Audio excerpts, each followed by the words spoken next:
आषाढी वारी 2025च्या पार्श्वभूमीवर पंढरपूर येथे एक तरुण वारकरी चर्चेचा विषय ठरला आहे. वारी ही भक्तीची आणि श्रद्धेची परंपरा असली तरी यावर्षी या तरुण वारकऱ्याने वारीतूनच प्रशासनातील भ्रष्टाचाराविरोधात संतप्त आवाज उठवला.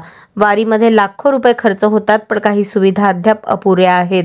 हे कुठं जातं असा सवाल करत त्याने सरकारला जबाबदार धरला आहे.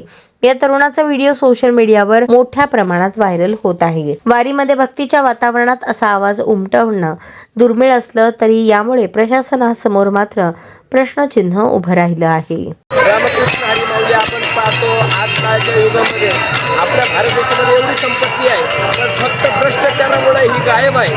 त्याच्यामुळे आपली ही जी संपत्ती आहे ती बाहेर आली पाहिजे आणि लोकांकडून ज्याप्रमाणे ग्रामपंचायत, तहसीलदार अशा ठिकाणी गरीब लोकांकडून 50, 100, 200, 1000 अशा प्रकारचे बरेच पैसे घेतले जातात.